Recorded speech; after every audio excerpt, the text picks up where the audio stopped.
akan memberikan ataupun melakukan proyek kami, yakni proyek kepemimpinan menghilangkan rasa tidak percaya diri, rasa gugup, dan rasa ragu. Baiklah, sebelumnya perkenalkan, nama saya Frenjel Apurba dan teman saya Dinda Azura. Saya Dinda Febrianti. Saya Gabriela Lopea. Nah, baiklah, di sini kami akan mengangkat 3 permasalahan yang akan kami bantu mencarikan solusi. Yang pertama, yang jelas tidak percaya diri, yang akan saya jelaskan. Nah, teman-teman semua, kita perlu mengetahui kan, rasa percaya diri timbul karena apa? Karena kita tidak mempercayai diri kita sendiri. Nah, jadi solusi untuk itu, yang pertama adalah kita harus mengenal diri kita sendiri. Bagaimana cara kita memahami materi atau cara belajar? Cara belajar kan banyak kan? Ada yang harus mengenal visual, ada yang mengenalkan dari suara saja, ada yang harus membaca. Nah, jadi kita harus mengenal diri kita sendiri. Jadi dengan kita mengenal diri kita sendiri, bagaimana cara kita belajar, bagaimana cara kita menghafal, kita akan percaya diri untuk nanti berbicara di depan umum. Nah, yang kedua itu adalah persiapan yang matang. Persiapan yang sama sekali entah ataupun tidak ada, tidak akan bisa menimbulkan rasa percaya diri. Kita akan semakin takut, kita akan semakin panik. Nah, persiapan yang matang ini meliputi materi. Contohnya kalau kita memimpin ke depan, kita di tips station ini, kita bisa membuat kertas kecil, kita tuliskan poin-poin penting.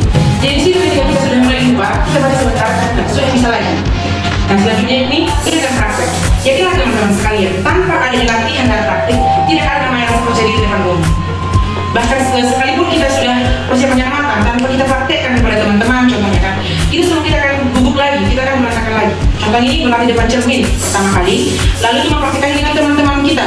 Kan teman-teman kita meskipun mengetawakan, kita tahu itu hanya bercanda. Nah, selanjutnya kita belajar dari orang lain. Kunci percaya diri ini juga kita belajar dari orang lain. Contoh kita melihat ada yang sudah percaya diri. Nah, kita lihat apa kelebihannya. Oh, ternyata tokoh tadi itu caranya itu dengan menyiapkan ini, menyiapkan itu. Dan jika itu juga mengalami kekurangannya, contoh ada yang salah dalam merasa percaya diri, kita belajar dari kekurangannya. Selanjutnya, jangan membandingkan diri secara berlebihan. Kadang karena kita bilang orang tinggi, aku nggak bisa seperti dia, aku beda seperti dia, aku maunya harus seperti dia. Jadi kita tidak mempercayai diri kita sendiri, kita nggak percaya sama kemampuan kita, sama hal yang kita persiapkan. Nah, yang terakhir, sedia kesalahan proses. Jadi, misal dengan sudah persiapan yang matang sekalipun dengan yang tadi, kalaupun masih ada kesalahan nanti ketika teman-teman ke depan masih terasa tidak percaya diri, itu adalah proses. Semua dimulai dari kesalahan karena guru terbaik itu adalah pengalaman yang kamu alami sendiri. Baiklah, selanjutnya untuk presentasikan di papan lengkap dari. Jadi pada saat ini saya akan menjelaskan tentang kegugupan. Ya tahu kan gugup itu gimana? Jujur dulu, siapa yang kalau berbicara di depan umum itu masih gugup? Hampir semua.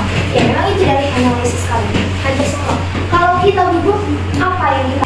Kalau mau tanya dulu dari adik ini, kalau gugup apa yang dirasakan? Gimana? Keringat dingin. Iya, beda-beda. Ada yang keringat dingin, ada yang gemeteran, ada yang sampai sakit perut. Nah, selanjutnya itu kalau kita gugup ini, malah yang ada jadi finger blank. Benar kan? Kalau kita mau berbicara di depan umum, karena kita udah gugup ya, itu malah jadi ngeblank akhirnya. Ketika kita mau berbicara itu, jadi yang lain yang kita sampaikan. Terus kalau udah selesai nanti jadi bingung. Nah, untuk menghadapi rasa gugup ini, ada solusi yang bisa kita berikan. Yang pertama itu, ini, kita harus tahu dulu penyebab. Penyebabnya ini kadang itu dari respon tubuh kita yang memang kita itu merasa gini, aku belum terbiasa loh berbicara depan umum. Jadi nanti kalau berbicara takutnya salah gitu. Atau dia punya pengalaman buruk. Pengalaman buruknya itu seperti ini. Misalnya ketika dia berbicara, dia itu diejek dari orang lain ataupun dia salah ngomong dan akhirnya dia ditertawakan oleh orang lain. Pengalaman buruk itu mengingatkan dia selalu. Jadi ketika dia ingin berbicara itu ketakutan. Nah, untuk memang kita bisa sih untuk menghilangkan rasa gugup itu, tapi memang nggak mudah. Tapi ada beberapa cara yang bisa dilakukan untuk praktek ini. Adakah semua orang yang bersedia praktek langsung?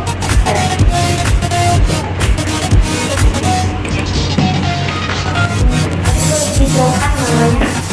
Halo semua, perkenalkan nama saya Aruni Gita Senior. Saya dari kelas 10 TKP atau otomatisasi tata kelola perkantoran. Jadi di sini Runi ya. Runi ini akan praktek langsung. Dimana setidaknya bentuknya rasa gugup. Kalau kalian lihat ini dia lagi gugup nggak? Tidak, kan gugup. Tapi sebenarnya kalau orang yang memang kayak dia itu terlihat gugup. Nah, satu, dia itu terlalu banyak gerak gitu. Itu contohnya. Jadi yang harus dilakukan, monitor postur tubuh kita berdiri tegak. Nah, tegak. Tangannya itu tadi yang tadi ke belakang itu harus tetap tegak, nggak boleh menutupi badannya gini, harus tetap tegak. Dan kemudian itu harus tersenyum, jangan gini, harus berani. Oke? Selanjutnya, kemudian itu harus melihat ini itu hal yang biasa itu.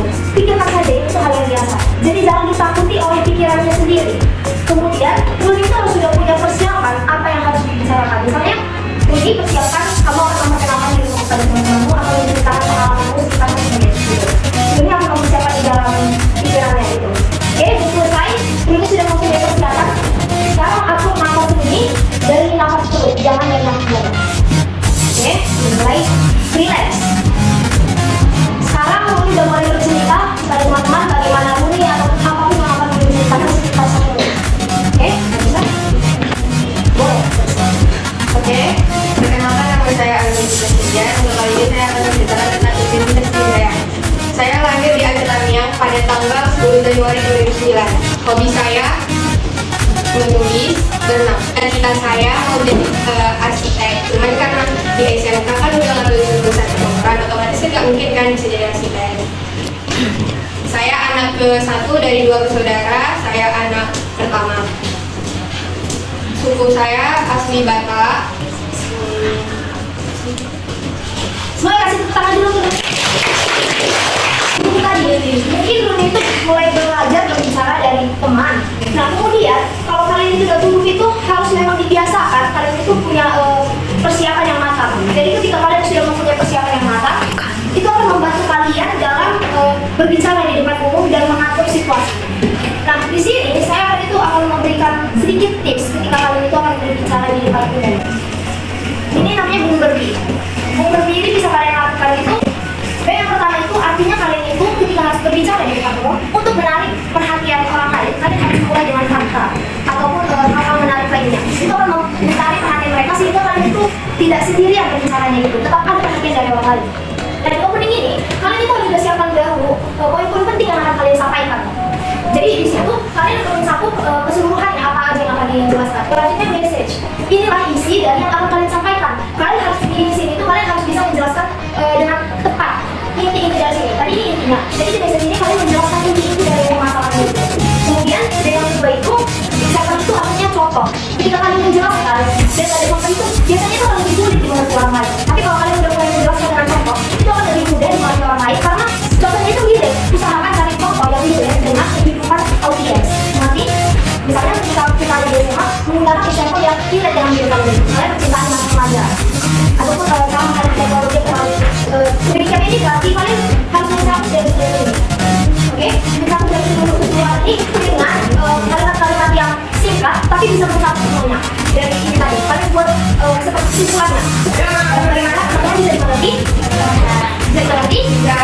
Baik, sekian materi dari saya. Untuk selanjutnya tentang keraguan akan dijelaskan oleh rekan saya Linda Azila. Akan menjelaskan tentang keraguan yang ada dalam diri.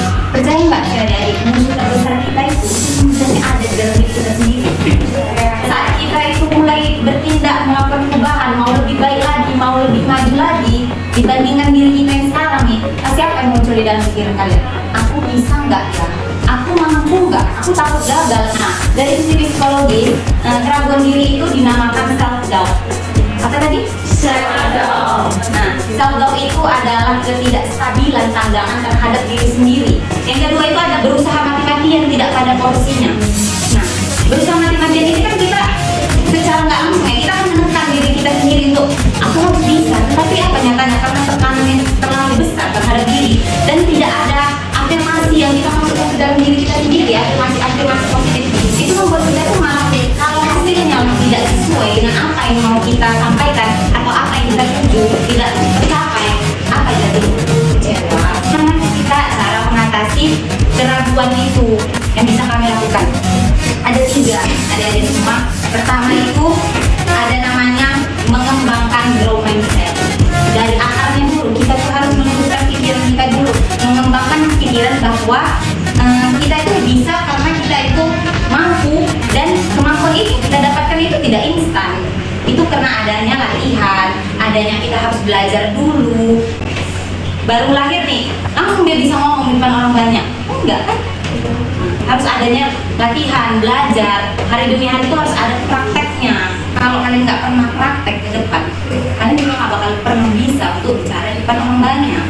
Nah, yang kedua itu adalah afirmasi positif, memberikan afirmasi positif kepada diri sendiri. Percayalah adik-adik, apapun yang kita pikirkan sekarang, apapun yang termindset di dalam otak kita sekarang, itu akan mempengaruhi hasil yang bakal terjadi.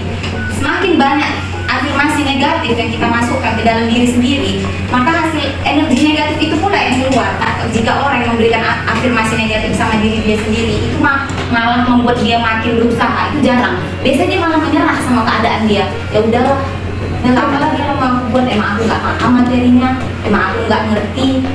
Jadi kan jadi pasrah kan sama keadaan kan jadinya. Maka kita perlu adanya afirmasi positif. Aku bisa, aku mampu. Kalau di dalam psikologi itu saat kita merasa mulai down atau mulai ada keraguan-keraguan atau ada energi-energi negatif yang mulai merasuki diri kita, ada istilahnya itu butterfly heart. Tahu butterfly heart? Ini caranya. Ini silakan kedua tangannya ke dalam badan, terus ditepuk-tepuk. Nah, kan kemudian kita apresiasi diri kita masing-masing. Apa yang sudah kita lakukan hari ini? Kamu sudah melakukan hari ini yang terbaik. Jadi adik-adik, saat kalian itu mulai terasa ngedown atau apapun tekanan yang mungkin saat ini kalian rasakan, coba mulai dari sekarang berpikir positif, kasih lagi masukan-masukan positif ke dalam dirinya. Jangan terlalu dengan keadaan. Percayalah, semua itu bakal berlalu. Yang ketiga itu ada mengembangkan kemampuan. Terkadang kita ya, gimana? Kita itu menilai diri kita itu terlalu rendah terkadang. Kita merasa diri kita itu tidak mampu. Padahal apa? Kita itu belum mencoba. Kita itu belum mencoba sama sekali, tapi kita udah merasa diri kita itu nggak bisa. Aku nggak bisa. Kita terlalu memandang remeh dengan nilai yang di dalam diri kita sendiri. Padahal seharusnya kita entah itu gagal maupun berhasil. Saat gagal, jangan kita bilang adalah kayak gini ya rupanya, udah usahanya aku nggak bisanya juga. Jangan kayak gitu yang dibilang. Masukkan lagi kembali ke poin nomor 2, masukkan afirmasi positif.